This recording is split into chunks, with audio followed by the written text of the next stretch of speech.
Hello everybody.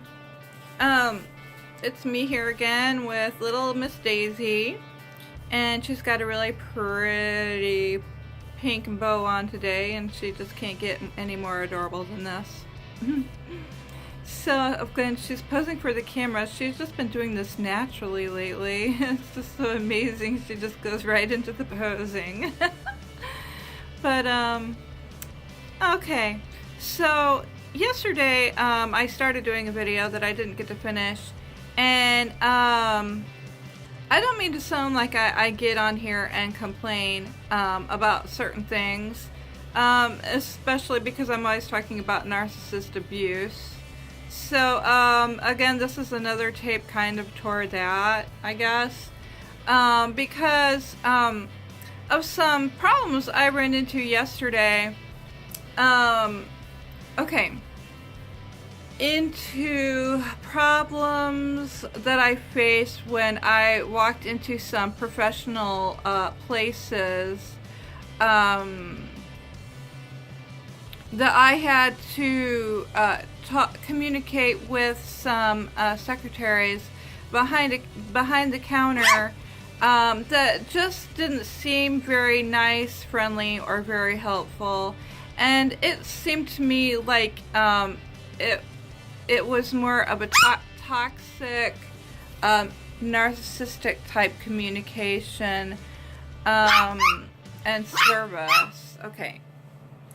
So, what happened was okay, let's start with this.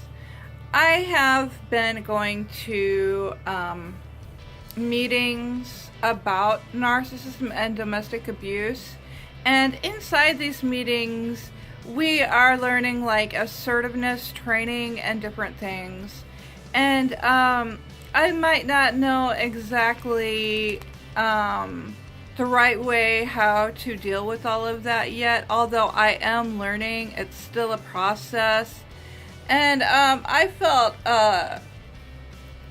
almost kind of disturbed by the way that about what happened yesterday, because as I've started practicing these skills, I've been learning how to stand up more for myself and what I want and how to get my wants and needs met. And it came to this little one right here yesterday. Oh, she started to take off the bow. Yesterday, when this little thing had worms, and she was coughing and kind of showing worm symptoms, which is normal. I've had animals, cats and dogs all my life, and I had a short amount of time during work that I ran over to the veterinary clinics. There's 2 of them in my town, and I don't usually visit upon them. If I have to, there's usually one a little further away that I go to that is better priced. Sometimes veterinary offices can be charge outrageously, just like doctors, you know. And I always keep a respect for people. I always do. But it seems like when they are not giving me proper respect, it's hard for me to be respectful back. And that's where assertiveness training comes into play. And I really think that I'm still learning all of this. And I will probably give more videos in the future about it, because it's such a huge one that we have to learn, us as codependents that have never been taught to stand up for ourselves. And what I get a lot of, especially like when I don't feel good, or like, you know, when I had this other tooth out, about this will be going on, it's been about 2.5 weeks now. And it just makes me really out of it to have my teeth out, and I am doing a little bit better. My energy is slowly returning. But it seems like when they say it's a dog-eat-dog world, I think that it's kind of the truth, because when you go out, people are running at such a fast pace. almost running over each other. I find that more when I'm down and I'm lacking a lot of energy, be it sickness or whatever else, or lack of sleep or whatever. People can be even ruder, and it's like almost like one person can sense when another person can is more weak. And so and then I even learned it in therapy once a long time ago that there's actually a list of like certain types of people, as in like who gets treated more respectfully, and then there was the bottom of the list where people didn't get treated with much respect at all. And the list went kind of like this. It was like people with money came up here. Healthy people with money came up here. And then it just went down the list to just like people with kind of middle class kind of came in towards the top of it, and down, and like professions, people with professions and things like that. And then it came down to further where on the bottom of the list was more like children, people with illnesses and handicaps, and then the elderly. And those were basically the three bottom ones. Oh, and women were more towards the bottom. Men were more towards the top. And it was really interesting to look at that. I still remember that and think about that sometimes, and watching how people get treated and how I myself get treated, Oh, she took the ribbon off. That was fast. So anyway, I find that when I'm down, I do have to fight harder out there. People seem to fight with me more often, and they're more bullyish. Even if they don't mean to, it's just strange how that just kind of happens. And it's sad. And it's frustrating, and it can anger me. It can really be this huge pet peeve of mine. It kind of came out yesterday as I had to deal with these veterinarian secretaries. I walked into the first one, and I was in a rush. And if I could have, I would have went to Walmart, but that was quite a ways away, and I didn't have time. And I figured they would have more affordable worm pills in there. They always do. But okay, so when I went into the first veterinary clinic, there was these two girls sitting there, two younger women. And I asked my question. I said, I'm looking for some worm pills for the size of Chihuahuas. And all of a sudden, they seemed to get very hoity-toity and kind of snotty towards me. And the first woman started asking me abrupt questions, just completely taking control about... And they were questions about the types of worms that they had, and they were using like names that were technical names that a customer wouldn't even understand. And right away, I thought that's kind of toxic, because number one, they're putting this humiliation on the client. Making themselves feel more superior because that client might not have the technical knowledge that the person has been trained to that is there. And it frustrated me, and I basically said, they confuse you right away, kind of how a narcissist does.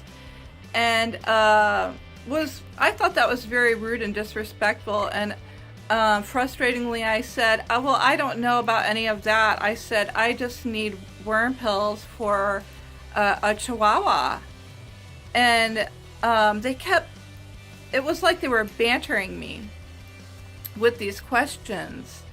And finally, I just got so frustrated and I became angry, and I was trying to stay assertive and firm.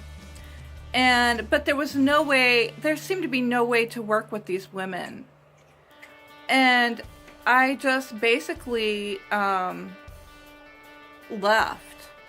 And I stated it one more time, but it was more in a victim pose, though, I think, because I almost wanted to cry.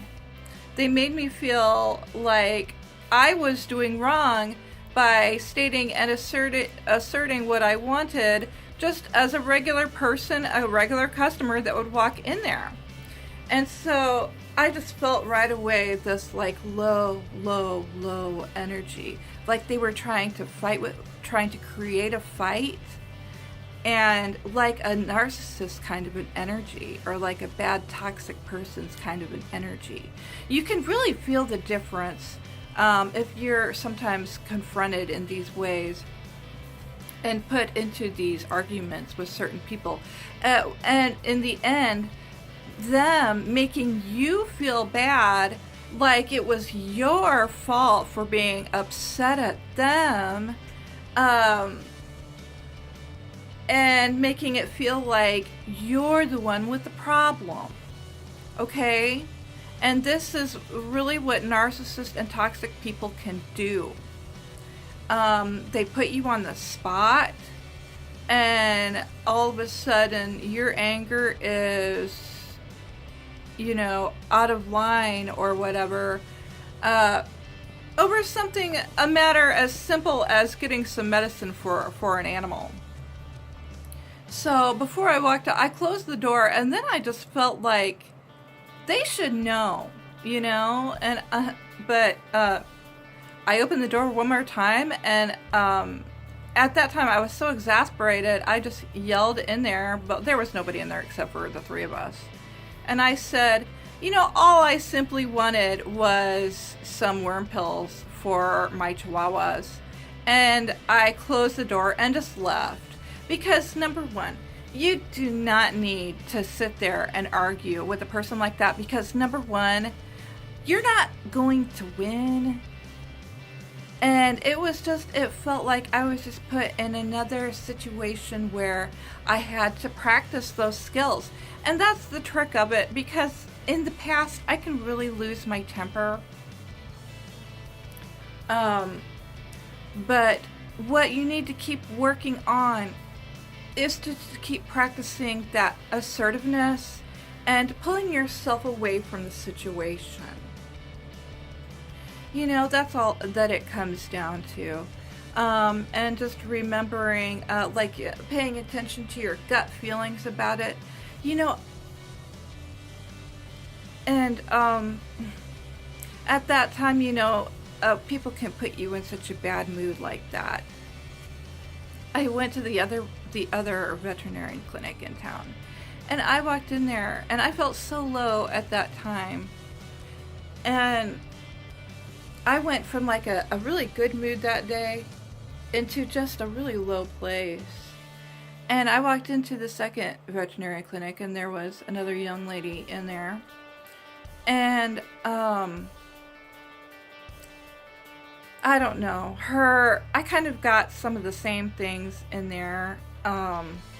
Sometimes, I'm not going to say all the time, but quite often when you do walk into like professional places, it doesn't matter how good you're dressed or whatever, they can really kind of sometimes hone in to, maybe part of that victim mentality that a person might have, and just kind of bully their way with people in general. And from the second veterinary place, I got some questions like that, but they were not technical, that I could not understand, And I basically went in there and just affirmed what I wanted again. And then she kind of fought with me about how I was not going to get good pills, because I started talking about it and my thoughts. And she said that I was not going to get good worm pills, that worm pills at Walmart would help my dogs at all. And I said, well, that's usually where I get my worm pills at, and they always work. I said, I just don't have time to go there, so I have to get something now. And she, and I basically told her, I said, I don't need 50 questions, because she went on to do this, but I answered the basic questions, like what was wrong with her and the symptoms she was having. And she made it simpler for me than the first one did. And, so, but the only thing that was wrong was when she started saying that their worm pills were the only pills that were going to work. And that's another pet peeve of mine when people with products or whatever, or even and doctors sometimes say that their things are going to work, because I am a naturalist as well these days. You all know that. And even in cosmetology once, I learned that from one of the professors there, started talking, this was in my 20s where I started learning this, was that not all your name brand stuff, the really, really expensive name brand stuff, is going to work any better than some of the generic products that are a lot cheaper. And that's where I started learning about that. So I just kind of wanted to put that out there, and I was so bothered by that all day long. And I got to a place when I was finally done with my work and paid a big bill yesterday, that I didn't expect to have to pay. And it just, all the stress can sometimes build in that argument all at the same time, around that same time. And but I know when I got done with work and everything, I started to relax. I took care of things at home. And then I am not angry now like I was. I'm able to more accept and forgive, and that I don't have to stay in that angry place, because you don't.